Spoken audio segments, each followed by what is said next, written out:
All right, welcome everyone to the deep dive. Today we're going to be unpacking, well, a pretty huge phenomenon. Something that's captivated, I think, billions around the world, the Indian Premier League. And think of this as kind of your express guide to understanding how this league went from its start to becoming what it is today. Yeah. Drawing on all the material you guys sent in. Yeah. The IPL, I mean, it's more than just cricket, right? I mean, it's entertainment, it's economics, it's fascinating. And what's really interesting to me, like going through the sources, is to trace how did this league how was it founded and how did it get to where it is today? We're gonna kind of pull out those key milestones so that you understand not just the what, but also the why. Absolutely. So let's get into it. The IPL officially began in 2008. Okay. It was orchestrated by the BCCI, right, Yeah. the Board of Control for Cricket in India. Mm. So I guess, looking back to those early days, Yeah. what was the thought process? What was the impetus to launch this league? Well, it's interesting to note that T20 cricket was really gaining a lot of momentum internationally. I mean, it's fast paced, it's high scoring. Um, Fans around the world were really loving it, and I think the BCCI really recognized this. And so, drawing inspiration from these international successes, they envisioned a domestic league that could kind of, bring that excitement and appeal directly to the massive Indian cricket fan base. So the key takeaway for you guys here is that it was really about strategic timing. It was about capitalizing on a global trend to create something, that was uniquely Indian. Yeah, definitely. And the initial structure, right, involved creating 8 franchise teams, Yeah. each representing, a major Indian city. Yeah. So right away, you've got this kind of built-in rivalry, right? This kind of built-in local pride. So, what cities were part of that original lineup? Well, that inaugural season, you had franchises representing Mumbai, Chennai, Kolkata, Delhi, Bangalore, and then Hyderabad. Back then, they were the Deccan Chargers. Mohali was the Kings XC Cod Punjab, and then Jaipur as the Rajasthan Royals. So as you can see, it's very similar to a lot of the other major sports leagues. Where you've got these city-based franchise models, and that really does a great job of injecting that strong sense of local identity and that kind of competition from the get-go. Definitely, yeah. And then thinking about that first ever match, it's always interesting to look back at those, the beginning moments. So, do we remember who faced off in that first match? Yeah, so the first IPL match ever was on April 18th, 2008, and it was between the Kolkata Knight Riders and the Royal Challengers Bangalore. And, I'm sure a lot of you remember Brendan McCullum from KKR.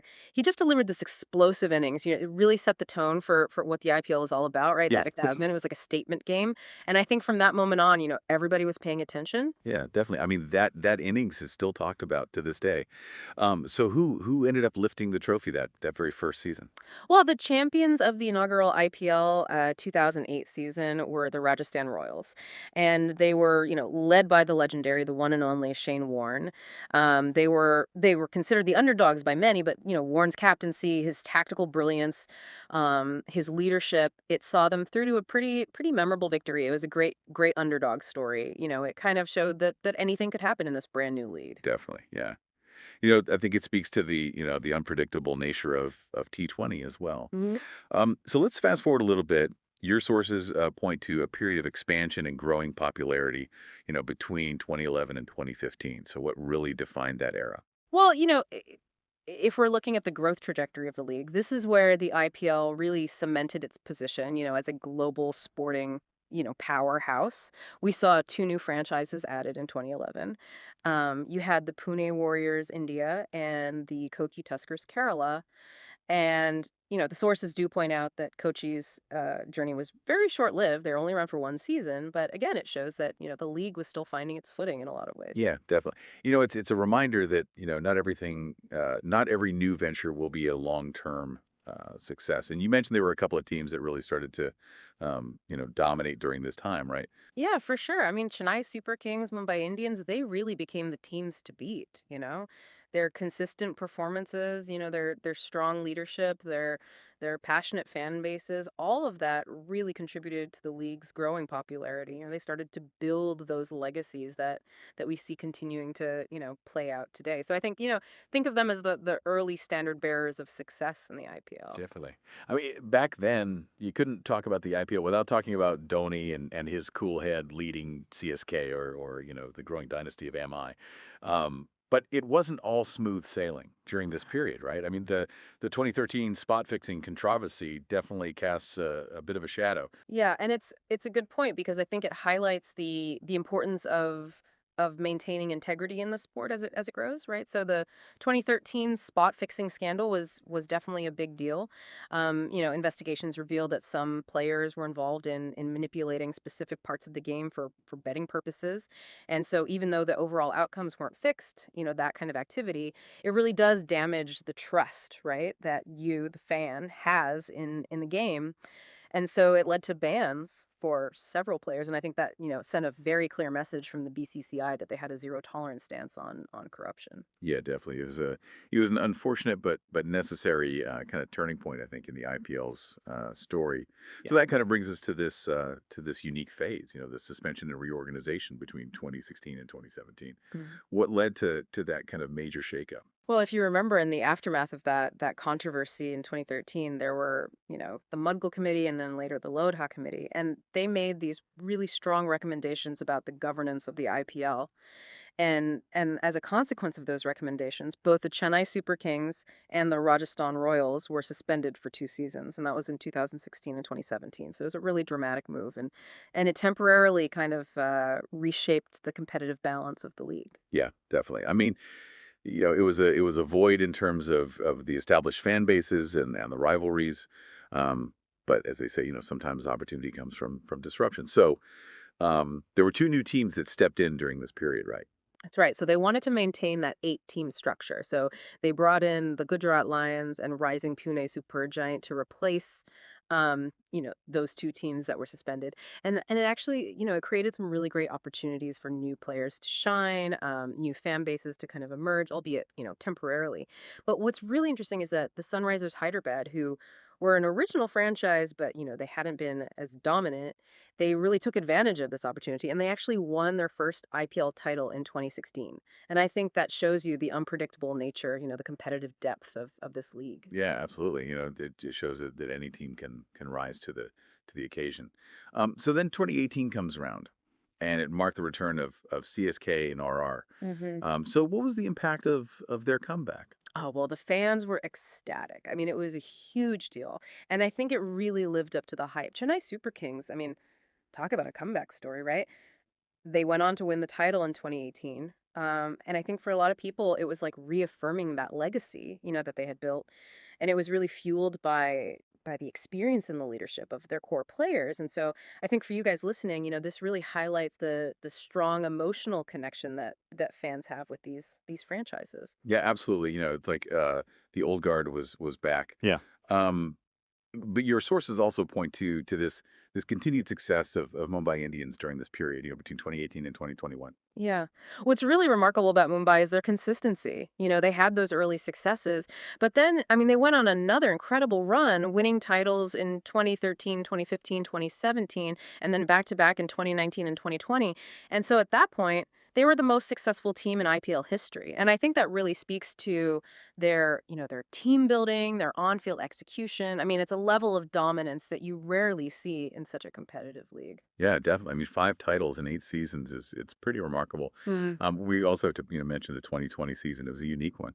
Yeah, definitely. I mean, obviously, COVID, the pandemic, significantly disrupted the 2020 season, and they actually had to relocate the whole thing to the UAE, and that was a logistical challenge, but they were able to pull it off, and I think Right. that really showcases the league's adaptability and commitment Yeah. to delivering, even in the face of global challenges. Definitely. It speaks to the resilience and just the overall strength behind the IPL. So bringing us a little more up to date, right? 2022 onwards, there was another big development. Two new franchises were added. So tell us about them. Right. So if we look at the evolution of the league, it's always evolving. And the addition of the Gujarat Titans and Lucknow Super Giants in 2022 really kind of marked this new phase of expansion. It broadened the geographical representation and of course, introduced those new rivalries and fan bases. And what was really remarkable is that the Gujarat Titans, they actually won the IPL title in their debut season in 2022. I mean, talk about making an entrance, right? It was pretty spectacular. Yeah, no kidding. I mean, winning in your very first season, that's a statement. Yeah. And then the most recent season, 2023, how did that play out? Well, 2023 saw Chennai Super Kings, back on top, lifting that trophy. It was their fifth IPL title. And this was a big one because it tied them with Mumbai Indians for the most championships. So, the debate continues which one is truly the most successful team. But I think, that rivalry between CSK and MI, it's a central narrative to the IPL story. It's yeah, the plot thickens.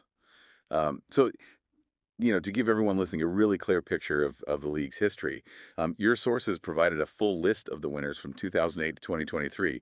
It's really a journey through the history of the IPL. It is. It is. So if we go back, you start with the Rajasthan Royals in 2008, then you've got Deccan Chargers in 2009, then CSK takes over with back-to-back wins in 2010 and 2011. KKR, the Kolkata Knight Riders, they lift the trophy in 2012 and then again in 2014. Mumbai Indians get their first title in 2013, and then they win again in 2015, 2017, 2019, and 2020.